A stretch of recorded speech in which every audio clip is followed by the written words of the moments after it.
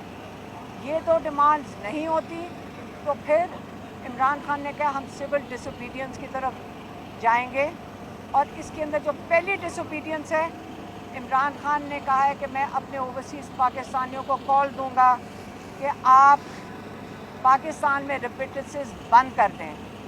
یہ جو نظام سمجھ رہے ہیں کہ آپ یہ آئی ایم ایف کے اوپر چل رہے، نہیں، یہ پاکستان کا نظام ہمارے پاکستانی اوورسیز پاکستانیوں کی محنت کی کمائی، ان کی محنت کی کمائی پہ چل رہا ہے. وہ یہ پیسہ بھیجتے ہیں، یہاں اربوں ڈالر وہ بھیجتے ہیں جس کی وجہ سے پاکستان کا نظام چل رہا ہے. وہ یہاں پہ 25-30 بلین ڈالر بھیجتے ہیں. آپ آئی ایم ایف کا $1 بلین کو کلیم کرتے ہو کہ ہم نے فتح کر لیا. آج تک آپ نے نہیں کہا کہ جو ہمارے اوورسیز پاکستانی ہیں انہوں نے کتنا سہارا اس ملک کو دیا جب آپ اس کو تباہ کر رہے ہیں. اور انہی پاکستانیوں کو آپ برا بھلا کہتے ہیں، ان کو دھمکیاں دیتے ہیں. باہر بیٹھے ہوئے جب وہ آواز اٹھاتے ہیں آپ ان کے یہاں رشتہ داروں کو اٹھا لیتے ہیں. یہاں کتنی رپورٹس ہیں جس میں آپ نے وہاں پہ آواز اٹھانے والوں کے رشتہ داروں کے گھروں میں جا کر ان کو حراست میں لیا ہے، ان کو دھمکیاں دی ہیں. تو اب اوورسیز پاکستانیوں کو اگر آپ نے یہ 2 مطالبات نہ پورے کیے جمعہ تک، تو ہم جمعے کو یوم سوگ بھی ہے. جتنے شہداء ہیں ان کے لیے پشاور میں یوم سوگ کا انتظام ہوگا اور ادھر یہ اناؤنس ہوگا. اسی دن اگر آپ نے مطالبات نہیں پورے کیے تو آپ اوورسیز پاکستانیوں کو کال چلی جائے گی کہ ان اپنی ریمیٹنسز بند کر دیں اور فکر نہ کریں. جو ان کے یہاں رشتہ دار ہیں ان کے پیسے کم نہیں پڑیں گے، وہ بھی گزارا کر لیں گے، وہ گزارا کر لیں گے. مشکلات ہوئیں گی، وہ گزارا کر لیں گے، لیکن یاد رکھیں آپ لوگ نہیں کر سکیں گے اگر آپ نے حکومت چلانی ہے.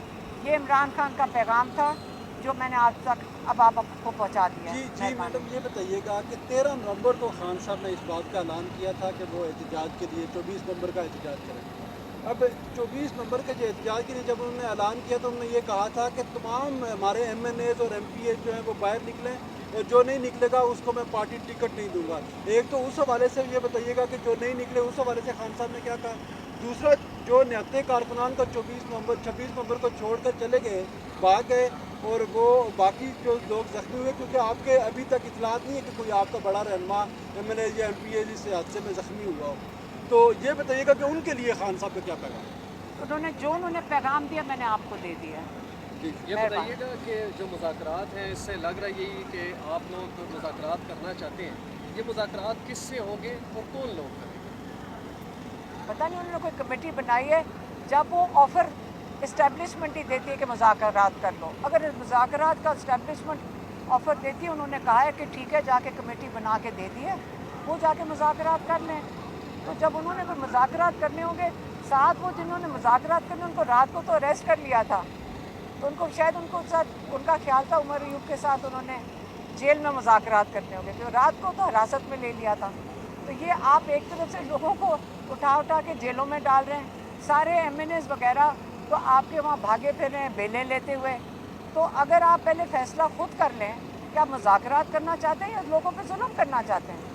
بیرسٹر گور اور آپ کی پٹیالہ جیل کے اندر جو ہارٹ ٹاک ہوئی ہے، ٹی وی پر چل رہی ہیں، کیا خبریں ہیں، کیوں 12 لاشوں پہ بات چل رہی ہے؟ دیکھیں، ہم آپس میں کوئی بات بھی نہیں کر سکتے کہ آپ نے اس کو بھی وہ ہاٹ ٹاپک بنا دینا ہے. بالکل میرا اعتراض ہے اور میں آپ کو بھی بتا دیتی ہوں کیا اعتراض ہے. 12 لوگ شہید نہیں ہوئے. ہم ڈی چوک پہ نہیں تھے لیکن ہم جناح ایونیو پہ تھے.